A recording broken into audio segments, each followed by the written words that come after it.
ਕਿੱਦਾਂ ਰਿਹਾ ਫਿਰ ਐਕਸਪੀਰੀਅੰਸ ਅੱਜ ਦਾ? ਬਹੁਤ ਵਧੀਆ ਆਨੰਦ ਆ ਗਿਆ। ਸ਼ੀਤਲ ਕੁੰਡ ਦੇ ਦਰਸ਼ਨ ਕਰਕੇ ਬਹੁਤ ਆਨੰਦ ਆਇਆ। ਕੁਝ ਕਹਿਣਾ ਚਾਹੋਗੇ ਜਨਤਾ ਨੂੰ? ਜਨਤਾ ਨੂੰ ਅਸੀਂ ਇਹੀ ਕਹਿਣਾ ਚਾਹਾਂਗੇ ਕਿ ਜੇ ਆਪਾਂ ਧਾਰਮਿਕ ਸਥਾਨਾਂ ਤੇ ਜਾਵਾਂਗੇ ਤਾਂ ਆਪਣੇ ਇਤਿਹਾਸ ਦਾ ਕੁਝ ਨਾ ਕੁਝ ਪਤਾ ਚੱਲੇਗਾ ਤੇ ਤਾਂ ਕਿ ਆਉਣ ਵਾਲੀ ਪੀੜ੍ਹੀ ਨੂੰ ਵੀ ਅਸੀਂ ਦੱਸ ਸਕੀਏ ਕਿ ਸਾਡੇ ਵੱਡ ਵਡੇਰਿਆਂ ਨੇ ਤੇ ਸਾਡੇ ਗੁਰੂਆਂ ਨੇ ਕਿ ਕਿੰਨੇ ਮਹਾਨ ਯਤਨਾਂ ਨਾਲ ਜਨਤਾ ਨੂੰ, ਸਮਾਜ ਨੂੰ ਇੱਕ ਚੰਗੀ ਪਗਡੰਡੀ ਤੇ ਚੱਲਣ ਲਈ ਪ੍ਰੇਰਿਤ ਕੀਤਾ। ਵਾਹਿਗੁਰੂ ਜੀ ਕਾ ਖਾਲਸਾ।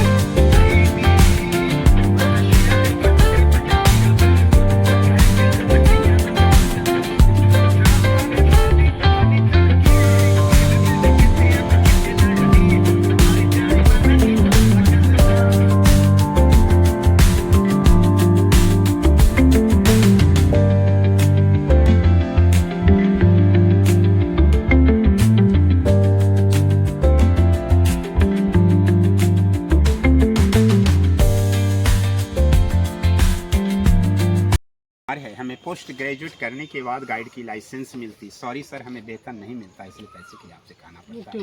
वैसे रेट गवर्नमेंट का 500 है, लेकिन ऑफ सीजन है इसलिए मैंने आपको कहा। सर ये विश्वविद्यालय नालंदा है। इसकी स्थापना कुमार गुप्त ने किया था 5वीं शताब्दी में। अर्थात ये बिल्डिंग जो देख रहे हैं 1600 साल पुरानी है, क्योंकि अभी हम 21वीं शताब्दी में सफर कर रहे हैं। ये गुप्ता वंश में बना था। इसे हर्षवर्धन देवपाल ने विस्तार किया था। सर ये 10 किलोमीटर लंबा उत्तर से दक्षिण, 5 किलोमीटर चौड़ा पूरब से पश्चिम था। एट ए टाइम यहाँ 10,000 छात्र और 1,500 प्रोफेसर पढ़ने पढ़ाने के काम में लगे हुए थे। लेकिन 12वीं शताब्दी में तुर्किस्तान आक्रमणकारी बख्तियार खिलजी के द्वारा इसे जला दिया गया था। इसे खत्म कर दिया गया था। 3 बड़ी बड़ी पुस्तकालय यहाँ थी, जिसका नाम था रत्न सागर, रत्न दधी, रत्न रंजिका। सर जी इतनी किताबें थी, जब जलाई गई ये नालंदा आपका 6 महीना तक लगातार जलता रहा था। फिर ये भूकंप में दब गया था। अभी खुदाई करके 1 वर्ग किलोमीटर एरिया को निकाला गया है, जो हम यहाँ देख सकेंगे। बाकी एरिया पर गांव बसा हुआ है, खुदाई बंद है। हम जो जानकारी आपको देते हैं सर, ये सब हुएनसांग की डायरी से मालूम पड़ती है, जो यहाँ का छात्र बाद में टीचर रहा था। उनकी डायरी के अनुसार यह एक बौद्ध मंदिर था, जैसा रिप्लिका हम लोग अंदर भी देखेंगे। ये सब जो चौकोर प्लेटफॉर्म थे, ये सब ध्यान करने की जगह, जहाँ बैठ के लोग साधना करते थे, ऐसा बहुत सारा अंदर हम लोग देखेंगे। पहले क्या बना, ईंटें भी उसी टाइम की बनी हुई? हाँ, सभी उसी समय का। ये सब बाद का है।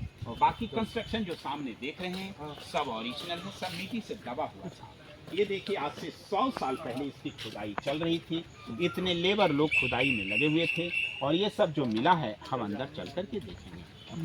हम नालंदा की जो जानकारी आपको देते हैं सर, ये हुएनसांग चीनी यात्री की डायरी से मालूम पड़ता है, जो यहाँ का छात्र बाद में टीचर ही रहा था। हुएनसांग ने अपनी डायरी में लिखा था कि नालंदा 2 शब्दों का मेल है, नालंग और दा। नालंग माने कमल का फूल, जो ज्ञान का प्रतीक है। दा माने देने वाला, ज्ञान देने वाला जो जगह है वही नालंदा है। सर जी इस विश्वविद्यालय में एडमिशन की व्यवस्था काफ़ी कठिन थी। यहाँ पर 4 बड़ा बड़ा गेट होता था। जिस गेट पर द्वारपाल टेस्ट परीक्षा लेते थे, यदि छात्र सही जवाब देते थे तो एडमिशन होता था। विचार कीजिए, सोचिए सर, जहाँ का द्वारपाल इतना टैलेंट हो, भला उनका प्रोफेसर या प्रिंसिपल कितना विद्वान रहा होगा, लेकिन अभी तक नालंदा विश्वविद्यालय का ओरिजिनल गेट नहीं मिला है। दीवाल काट करके जी, एक दीवाल काट करके ये रास्ता बनाया हुआ है, जिससे हम प्रवेश करने जा रहे हैं, और उसी से घूमकर वापस बाहर आएंगे। अभी तक इनका ओरिजिनल गेट नहीं मिला है, क्योंकि 10 किलोमीटर में मात्र 1 ही किलोमीटर का खुदाई हुआ है। बाकी एरिया पर गांव बस गया, इसलिए खुदाई बंद हो गया है सर। विश्वविद्यालय में सबसे बड़ी खासियत थी, यहाँ फ्री एजुकेशन था। जहाँ रहना, पढ़ना, खाना, पीना सब राजा लोग देते थे। राजा लोगों को गांव वाले दान देते थे, प्लस 100 गांव का जो रेवन्यू आता था वो राजा इनको दे देते थे। ठीक है। मगर अभी तक ओरिजिनल गेट नहीं मिला।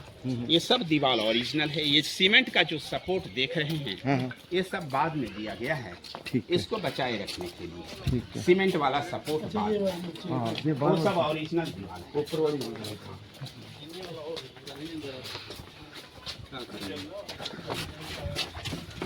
ये छोटा छोटा गड्ढा, हाँ ये गड्ढा नहीं कमरा है सर। ओके एक एक कमरा में एक एक लोग रहते थे। ठीक है। ये वाला हाँ, ये कुमारगुप्त के समय ये का गेट बनया होगा ना वो पहले। दरवाजा था, यहाँ छत होता था। जब ये टूट गया तो दूसरा राजा इसे बंद करके इसके ऊपर दूसरा या तीसरा फ्लोर बनाते थे। ये बहुमंजिली इमारत थी। दीवार की मोटाई देखिए सर, काफी मोटा मोटा है, जिससे नेचुरल एयर कंडीशन बना होता था। जहाँ गर्मी के दिनों में ठंडा के दिनों में गर्मी भी जमा रहती थी। इस तरह से पूरी यूनिवर्सिटी के बनावट नेचुरल एयर कंडीशन जैसा था। हाँ, एक हॉस्टल आप ये देखा, दूसरा ये था। दो हॉस्टल आपस में इंटरकनेक्टेड था और बीच में एक गलियारा था। मेन गेट नहीं मिला तो ये रास्ता टेम्पोररी बनाया हुआ है। ये ओरिजिनल दीवार है जो लगता ईंट के ऊपर ईंट चिपकाया है, जबकि चूना, सुर्खी माटी, बेल का रस, गुड़ और उड़द का दाल इसमें लगाया जाता था। जो नया है पुराना लग रहा है, जो पुराना है वही नया लग रहा है। Old is gold.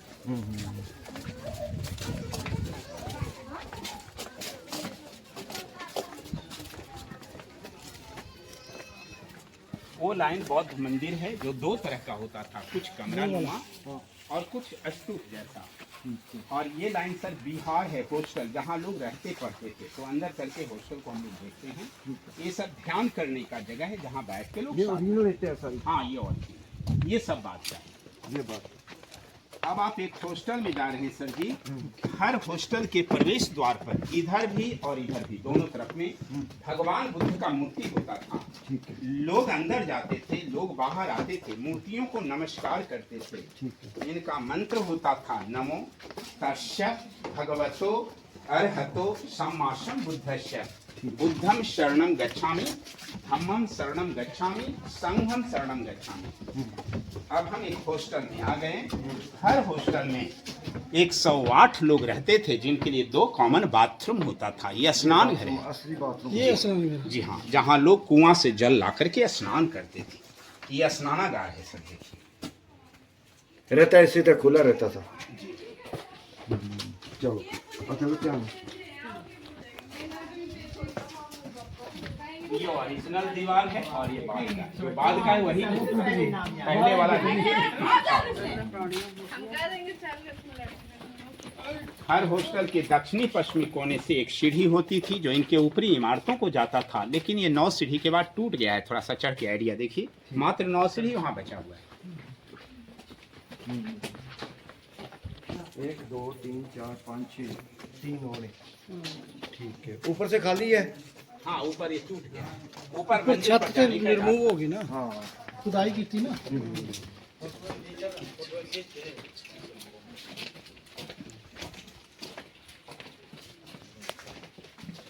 तो ये सब रहने का कमरा है। अच्छा, ये एक कमरा एक लोगों को प्रोवाइडेड था। सब में बड़ा बड़ा लकड़ी का दरवाजा जिसका चौखट लगता था। हर दरवाजे पे लाइट शेल्फ, दीपक रखने का जगह। ये बुक शेल्फ, ये किताब रखने का जगह। तो आप ही देखिए कि एक आदमी के लिए एनफ है कि नहीं। छत सब में लकड़ी का था, जल गया। ये काला काला दाग जलने वाला दाग है जो 6 महीना तक जलता रहा। अच्छा, जो ओरिजिनल किताबां नोट लग गई। ਕਿਹੜਾ ਖਿਲਜੀ ਸੀ ਉਹਨੇ ਨਾ, ਸਾਰੀਆਂ ਅਗਲਾ 11ਵੀਂ ਸਦੀ ਵਿੱਚ ਆਇਆ ਸੀ। ਅੱਛਾ, ਕਾਲਾ ਕਾਲਾ ਉਹਦੇ ਰੰਗ 5ਵੀਂ ਸਦੀ ਦੀ ਹੈ। ਚੰਦਰ ਕੁਮਾਰ ਦੇ ਟਾਈਮ गुप्तवंश से ना जो ये पानी आने के हाँ, लिए पानी के लिए ये उसी टाइम का ही हाल है सर, सीमेंट बाद में दिया है। ये हड़प्पा मोहनजोदड़ो सभ्यता के जैसा बना हुआ है।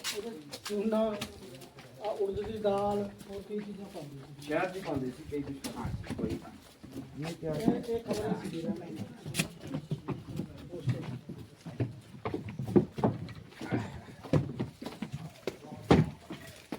सर ये इसके नहीं। उधर आएंगे, उधर आएंगे, उधर आएंगे, उधर आएंगे। इधर आओ पहले। ये क्यों अंदर मोड़ा? हाँ, इसीलिए मैंने यहाँ लाया, क्योंकि ये छूट जाता, पहले उधर जाते थे। हाँ और मैं प्रॉमिस आपसे किया, हम हर चीज अच्छी तरह से बताएंगे, आप खुद समझिएगा कि रियल में बिना गाइड का ऐसे ईंटा का भट्ठा जैसा है सर। हाँ ये सब जगहों में नहीं आ पाते। ठीक है। तो ये एक स्पेशल गुफा है जो मेडिटेशन गुफा था। इसके अंदर बैठ के लोग ध्यान साधना करते थे ये ऊंचा इतना है, लंबा वहां तक है, अच्छा जिसमें एक बार में एक आदमी अंदर बैठ करके ध्यान करते थे। सर ये ध्यान करने की गुफा है। ओके ये कमरा हुएनसांग की भी कमरा बताया जाता है। हेलो, यहाँ पे भगवान बुद्ध का मूर्ति था। यहाँ मूर्ति का चरण चिन्ह बचा हुआ है। ये नमस्कार कीजिए। ये भगवान बुद्ध की मूर्ति का ओरिजिनल चरण चिन्ह बचा है, बहुत एनर्जेटिक है। ओके, नमस्कार करिए। That is very energetic sir. मत टेको में हेलो, ये बैठते सी थे बोल। ये ओरिजिनल है सारा। हाँ कमाल हो गई।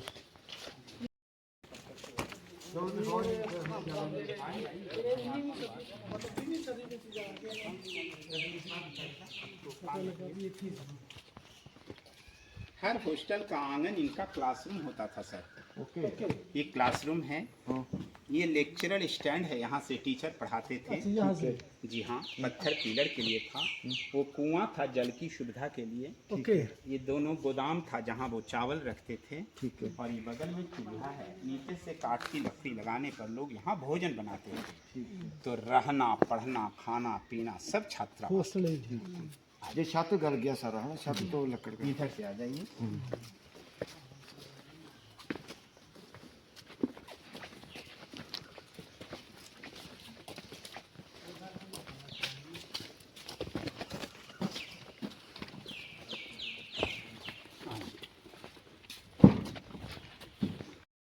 अभी लगभग 1100 कमरे का खुदाई हो सका है। 11,500 कमरे था।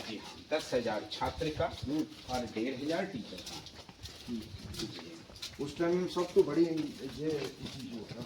बहुत बड़ा इंस्टीट्यूट, तो सब टूट गया तब न सर। नहीं तो अभी भी इतना बड़ा जानकारी जगह रहता, सोचने की